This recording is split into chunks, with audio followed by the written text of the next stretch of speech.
Hello, my sweet and sensitive one, and welcome to the Her Temple podcast, a space for supporting sensitive, intuitive, empathic women who want to alchemize residual trauma and blockages from the past into soul power so that you can share more of your intuitive magic with the world, own your sensual and sexual power, liberate your divine feminine body and voice from bondages of intergenerational and patriarchal trauma, and create a legacy of sovereignty for all future generations of women to come.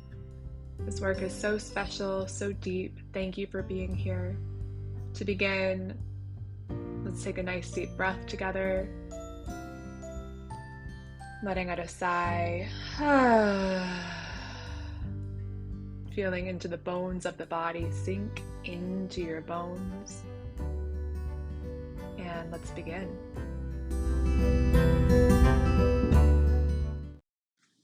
Hello, my dear one. I am so grateful and excited to welcome you back to another episode of the Her Temple podcast. Today, we're going to dive into the realm and the territory of sensuality, and specifically the power of the sensual nervous system and the sensual self for creating more capacity, more bandwidth, more resource to dive in more deeply to alchemy, to integration, to healing. If you were to ask me what the number one most important practice to start your healing, especially trauma healing journey with, it would be sensuality practices. And here at Her Temple, we often call these harmonizing practices because by getting in tune with and connecting with the senses, you are automatically harmonizing your nervous system with the environment around you. And so, especially when you do these practices, when the environment around you is pleasant, nourishing, or neutral, okay enough, you're bringing those qualities into your nervous system. You're feeding your amygdala, which is the smoke detector of the brain that's always on the lookout for signals of stress or what's wrong, what's not going well, things to look out for. You're feeding your amygdala signals of okayness. And this helps to pacify the trauma state in the nervous system, especially over time. Now, if you are in a very active trauma response or really actively stressed, triggered, I want you to really hear and to know that these sensual practices are gentle, they're easeful, they're meant to be subtle. In Tantra, it's often said that the more subtle a practice, the more powerful it is. And that's definitely true of these sensual practices. But what that also means is that if your system has not developed the capacity to really become aware of subtle shifts, subtle nuances especially in the sensual realm, it might take a little bit more time to really build up a relationship with these practices before you start to really feel deep shifts. So I encourage you to continue to come back to them. These are micro practices. This is the art of Tantra. And we'll spend another episode talking more about Tantra because it's so connected with trauma healing. But really a key part of the tantric path is revolved around micro practices, which means that you're not going off and meditating perhaps 2 hours every morning. Maybe you're doing that as well, but you're building these sensual mindfulness practices as little moments to come back to yourself throughout the entire day, through each and every moment, to really anchor and weave your practice into the fiber of your waking life. In somatic experiencing, these sensual practices, and a lot of somatic therapies actually, these sensual practices are called orienting. Now, why is that? Think about disorientation, which is how we feel quite commonly, especially those of us, which is pretty much all humans, who have the capacity or the pattern rather to get really stuck in the hamster wheel of the mind. We get disoriented, which means we get disconnected from the present moment. We're off living in the past, we're tripping about the future, we're in the cycle of thoughts that can be so seductive and really pull us in, and we're no longer in contact with the present moment, especially in the realm of where your body is in time and space. And so these practices are also called orientation practices because they are directly known to support the orienting apparatus in the nervous system, which is that part of the nervous system that says, oh, this is where I am in time and space. I'm not off in this past flashback or this past memory. I'm not off in this future projected fear. I am here and now. And for most of us, most of the time, the here and now it's all right.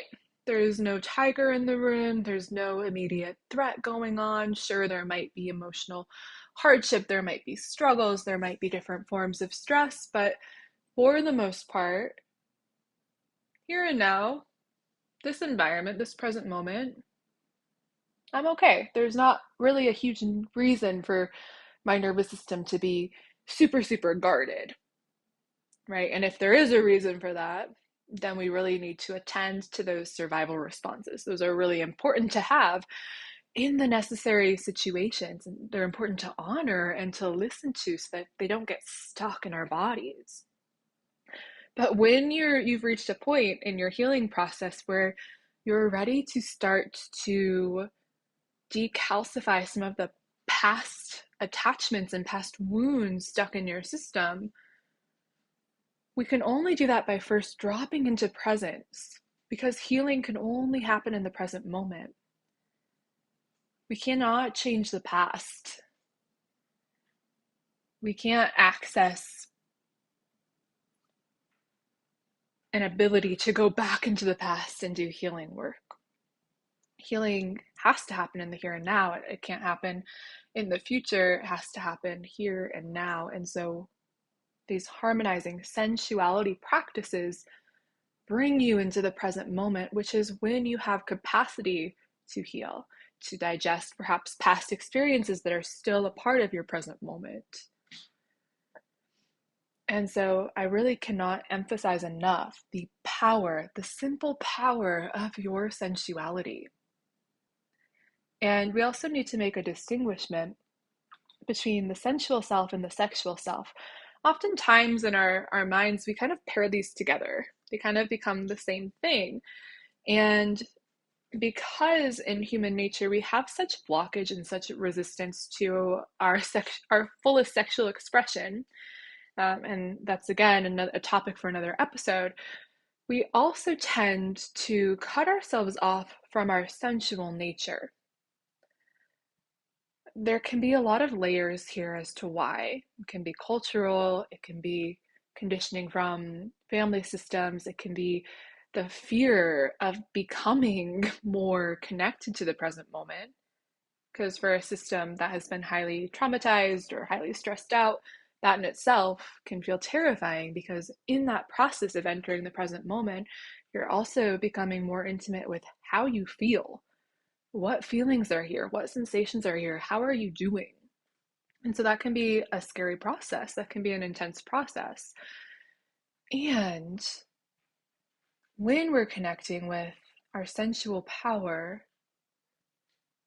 it's by nature helping us drop in to the body in a way that's not necessarily inwardly focused, that's not necessarily going in toward like the heaviness or the painful sensations in the body. It's not necessarily going toward what's wrong or what needs to be healed. It's just accessing your relationship with your environment and with your senses. And through this, because of this, in relationship to this, your nervous system starts to feel safer.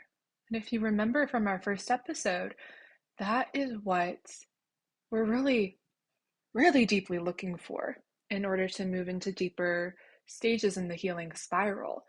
We have to have a foundation, at least a little bit, of our nervous system being able to access some extent of present moment safety, of feeling safe enough, right? We're never 100% safe, but can I feel safe enough in the present moment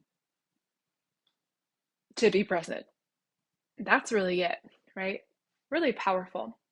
As a yoga instructor, a meditation instructor, a somatic practitioner, and an enthusiast of the healing arts, the alternative healing arts, body work, energy work, all of these fabulous modalities for healing, as someone who's so deeply connected into this realm of healing, I can also really speak to the tendency that many of us have as healing practitioners or as individuals going through a healing process to want the process just to be complete, to want our healing to be complete. And in doing so, we oftentimes can push ourselves to go perhaps faster than the system is ready for.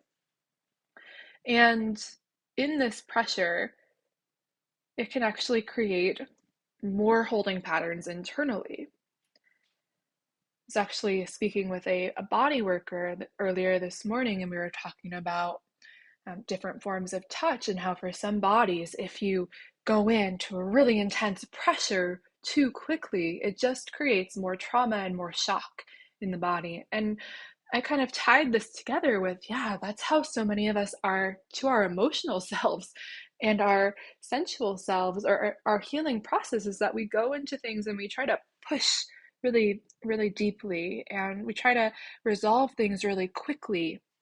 And oftentimes that just can create even more pressure in the system, even more resistance. And so the other benefit of tuning to the sensual practices is that they slow us freaking down because as modern humans in this fast-paced, sensory loaded life, even if you've had a lot of frozenness and numbness and dissociation in your nervous system, there is a lot of speed happening in the inner world. And so we really need to learn how to drop into more of a slowness, a gentleness, and a spaciousness around our healing process. We need to embrace and accept that we're never going to fully be there because we're humans, and part of the path of choosing to come into human form, into our human bodies, is also related to the fact that we're never going to be completely 100% in balance, healed, or whole. This is part of the dichotomy of being these vast, expansive spirits in human forms. You're always going to have some form of imbalance. Always going to have something that's not 100% perfectly right. And so part of connecting with our sensuality is also learning, may I soften my need to get to an end result? And can I be in the process of where I'm at? And I know this is possibly hard for some of you to hear and listen to, especially if you're in a state of a lot of suffering right now. But the only way through is through. And if you're working through your healing, that means being connected to your present moment experience. And in that act of connecting to your senses, or through your senses to your present moment, you're opening up more bandwidth, more threshold for things to move, to release, to discharge, to be reclaimed in your system. You're setting up a foundation for yourself. So I really can't emphasize enough the importance of these practices. So you've heard me talking about these for the past 13 minutes or so. And you might be wondering by now, like, well, what do you mean sensual practices? I don't really understand what that is. Can you elaborate? And yes, I can. And it's it's really, really simple. And in fact, these practices have been known, you might have heard them being offered to be used if you ever have struggled with panic attacks, because they're so powerful for regrounding and reorienting the nervous system. You also may have experience with them through different mindfulness practices in Tantra or Zen Buddhism or your meditation or spiritual lineages. But really, what's at the core of, of these sensual harmonizing practices or orientation practices, if you rather, is syncing up your mental channel, your consciousness, with your senses. So becoming really, and you can do this here with me as I'm speaking, becoming really aware of your eyes and just simply what they're looking at right now. And you can notice, like, are my eyes really pulled forward and focused? Are they looking very directly, very specifically at an object in front of me? And can I access more of a wide angle vision here and now where I see more through my periphery rather than a really targeted focus? And that in itself is going to help to shift from a sympathetic to more of a parasympathetic nervous system state, which can be helpful if you've been on your computer and phone a lot, because that tends to like really pull the vision forward and create a pointed vision. But it also helps us just see more of the environment when you're connected with your peripheral vision, so you can see what's to the left side, what's to the right side. And here's the thing, you're going to do your best to release the mind's tendency to label or name the things that you see. So rather than saying tree internally when you're looking at perhaps a tree, just going to really allow yourself to notice the shapes, the textures, the colors, light and shadow of what you're looking at without needing to label it as anything, without needing that part of the mind that likes to really put things in boxes. Letting go of that and just let yourself see. Just let yourself see. And if you're noticing in these practices that your thinking mind comes in a lot with to-do lists or past memories or pulls you out, that's part of what we're strengthening here, is to just continue to come back to just seeing. And it can be helpful. I found it helpful. My clients, my students have found it helpful when your mental chatter is really loud, to literally speak aloud and describe what it is that you're actually looking at. Again, not labeling it, so I wouldn't say I see a tree. I'm going to describe everything that I see that makes up that tree, as if I was explaining to an alien who's never been to our planet before what a tree looks like, and getting really detailed and really specific on all of the things that it looks like. And when we do this, automatically or all of a sudden find like, oh, in doing this process, I'm present. I'm here in present moment connection and relationship with this tree that I'm looking at. I'm here. It's not possible for me to be anywhere else when I'm describing, when I'm really, really honing in and describing this tree. And there's different ways that we can work with visual orientation with this sight sensual practice. We can zoom in, like you can zoom in and get really, really close to the bark on the tree and notice what it's like to look at it as if you were a ladybug that was crawling on the bark. And then you can also zoom back and out and find more of that peripheral vision and hold the whole tree in your gaze. So there's different ways to work with it. You can also play around with looking with the eyes to the far left and noticing what you see to the far left, or looking with the eyes to the far right. There's a lot of different layers that we can add on to this. There's a lot of different expressions to this practice. So that's sight.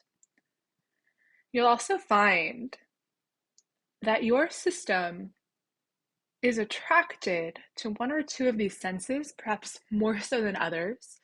And that might shift and change day to day, but there also might be one or two that you're just like, this is the sense gate that really hones me in, that really brings me home, that really brings me into the present moment. And so that's really great to notice. just what sense gate feels the strongest, the most developed, the most resourceful for you. We also have the sense of hearing and sound. I heard a quote from Martine Purcell, who's an Indigenous teacher, who said, the insides of your ears have taste buds. And I love that because it really explains and describes the ability for us to sensually connect with sounds around us. So, just as we were orienting with our eyes, now let's turn to that sense of hearing. So, I know that you're hearing right now the sound of my voice and just feeling as though you indeed did have taste buds inside of your ears that could just experience and hear my voice, experience the flavor, the energetic quality of my voice, and how your system responds to my voice. It might really like it might not like it so much, but also noticing how you know that. And you can also pick up on other layers of sound. There might be the subtle hum of like a washing machine or the air conditioning. There might be the sound of people's voices outside or an animal, the wind. It's becoming really present with what sounds you hear. And just like we did with sight, if you notice your mind is just really quite distracted, what's it like to describe the sounds that you hear aloud without labeling what they are? Without saying, I hear Katie's voice. How would you describe the voice? And yes, this is getting more subtle and there's no right answer. But you just describe what it sounds like to you. Again, this is just helpful for really syncing the thinking mind, which is the part of you that's really connected to whether or not you're here or you're off somewhere else, with sounds that you hear. Now, you also might notice sounds from inside your own body, your heartbeat, perhaps, your breath, a swallow,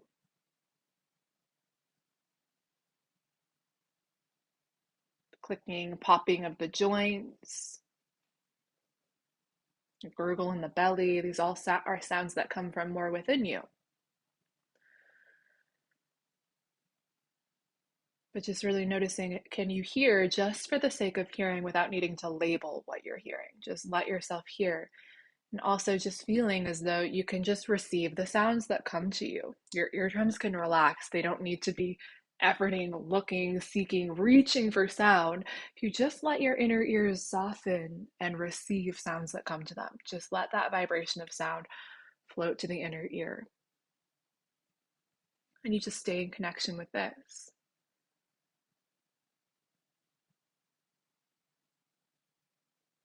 And you can also, when you're experimenting with your auditory sensual practices, you can put on music, you can make sounds yourself, you can sigh, you can sing, you can laugh, you can hum. But the point of the practice is to just notice sound. That's it. And it's simple, but it's not always easy. And then from here, we of course can also move into the realm of taste, really becoming connected with tastes that are just in your mouth right here and now. If you had a meal recently, there might be kind of the residual flavors in your saliva. If you have a sip of water, you can notice the different subtle tastes to the water. And you can also do a mindful exploration of taste at your next meal or your next snack, just eating a very small bite of a piece of chocolate or a grape, and really staying deeply connected with all of the different flavors inside that food that you're eating. The different areas on the tongue that receive different tastes, different sections, different taste buds receive different tastes.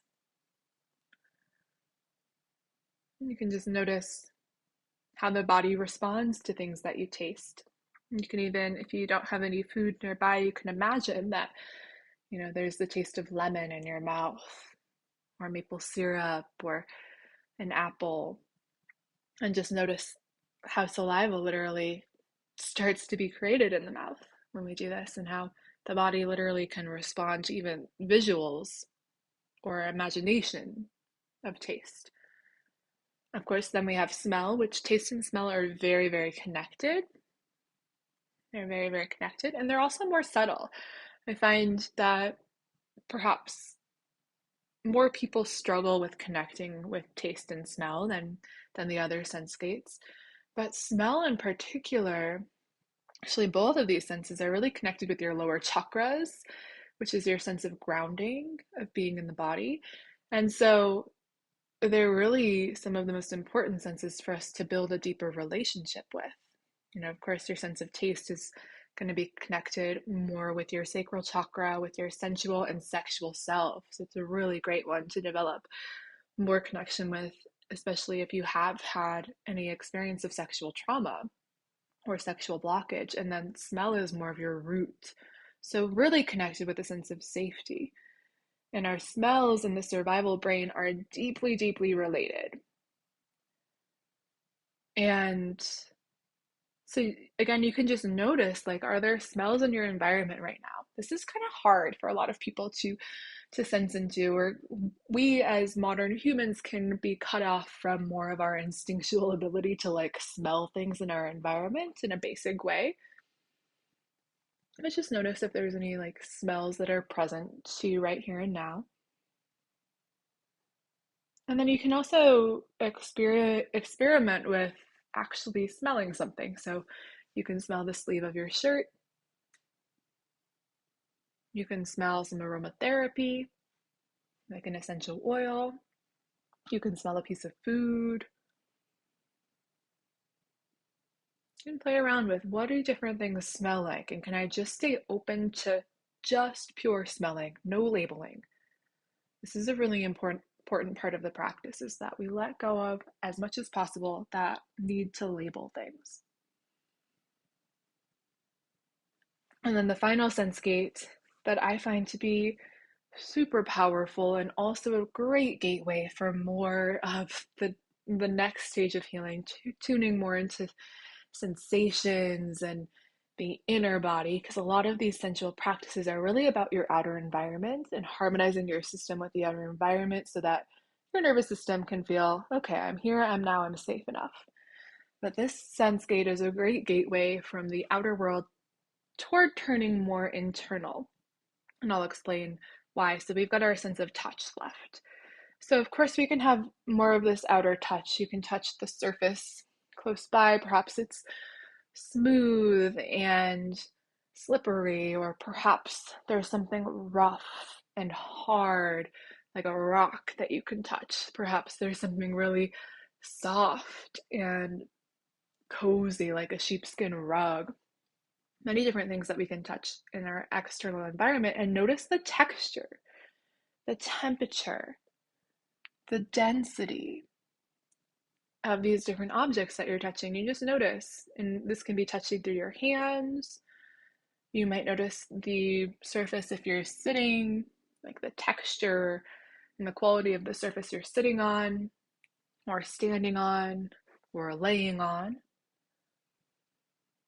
You might notice the temperature of the space just connecting with your skin. You might notice what it's like to feel your clothing on your body, or your hair on the nape of your neck,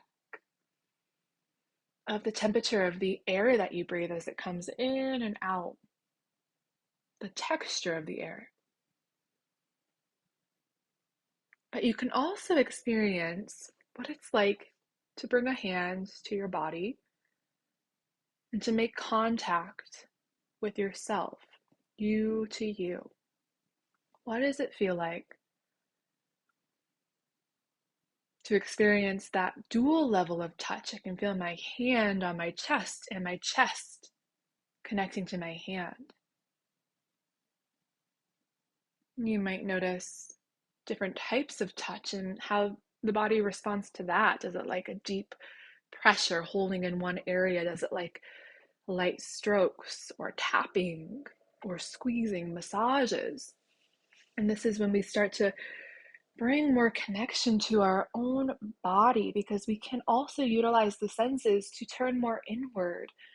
Once we become present and safe enough, we can allow our senses capacity of touching to help me deepen my relationship with my sensational body. So not sensual, but sensational, which is the realm of feeling inside, of emotion, of sensation, of image, these different things that are waiting to be revealed and unleashed inside the body.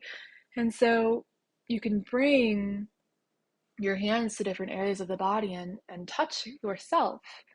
And again, if you're noticing a lot of thinking in the mind, you might just notice what it's like to say aloud what it is that you're touching, what it feels like, what you're experiencing, doing your best to let go of labeling unless need be, and really also noticing what type of touch does my body like, and how do I know I like it? What's telling me that I like it? What's happening inside my body that's like saying, yes, I like this, I want more of it? Noticing that. And we could also use our other senses to become more connected with the inner world. We, of course, can use sight. You can pair sight and touch. So if you're, for example, giving yourself a foot massage, you can use your eyes and look down at your foot and make visual contact with what you're seeing while you're touching it.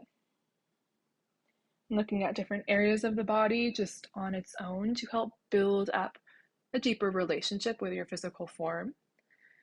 As we practiced earlier, you can notice sounds that come from the inner body, a gurgling in the stomach, a swallow, the breath. All of these different tools, modalities, sensual practices that help to deepen your relationship, not just with your environment, but with yourself, with your body. And this is the path of going down and in, deeper intimacy, deeper connection with yourself. And again, as I mentioned earlier, we need to do these practices throughout the day, over and over and over again. So it's not just, listening to this podcast and practicing along with me and then letting that go and never coming back to it. No, it's about every couple hours or every hour, can I just be with touch or with hearing? And can I give my nervous system that little break and that moment to be like, all right, here I am in the now. You might not notice huge shifts really quickly with this, though you might. Remember when I was in a pretty deeply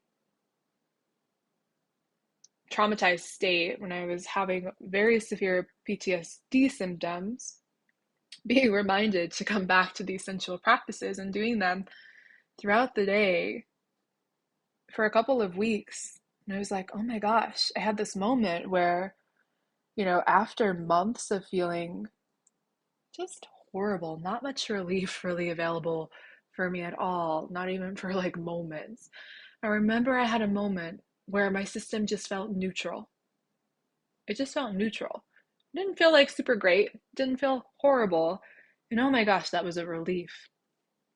And it was through these sensual practices that gave me that moment of like, oh, I'm okay. I might not be great. I might not be exactly where I want to be. I might not be, having deep ecstasy or bliss, which has been available to me later on, by the way. So there is definitely hope for you if you've been in a more heavy, stagnant, stuck place. But I can feel just some neutrality, some relief. And that's not numbness, by the way. It's just neutrality. It's like a sense of like, things are okay. Things are okay. This practice helps you drop into that, sense that, and feel that. And it helps build you a deeper capacity for ecstasy and bliss as well. So one of the most, if not the most important things that I can recommend for you to start working with is this. There are, as I mentioned, a lot of different ways to play around with it. And I just invite you to find one that works for you. and take that one method, that one sense, and come back to it habitually. Make it a habit. Make it a habit. However you create habits in your life, which I know can be challenging for some people, easy for others. Make it a habit. Prioritize it. It doesn't take long. It can be 30 seconds every now and again. And it's so fruitful. So I hope that you received some benefit, some great tools, applications, inspiring words to support you in diving into a deeper connection with your sensual self. And I look so forward to seeing you next time on the Her Temple podcast. Thank you so much for joining me.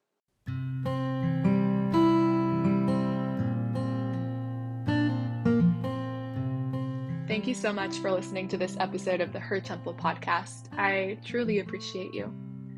If you feel called, I invite you to leave a 5-star review wherever you listen to your podcast to spread the love and to share this episode with someone who you know would benefit from the wisdom, from the practices, from the advice.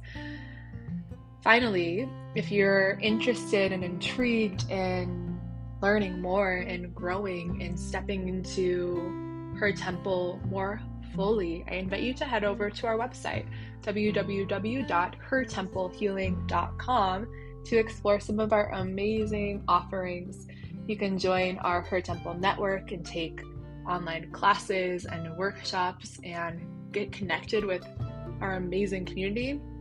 You could also apply to work with me for one-on-one somatic yoga therapy, or apply to join the Trauma Alchemy training, which is a amazing, one-of-a-kind year-long program where you'll be initiated into the art form and trained to be a somatic yoga therapy practitioner to really step into your healing powers. So powerful. Thank you so much again, and I will catch you next time.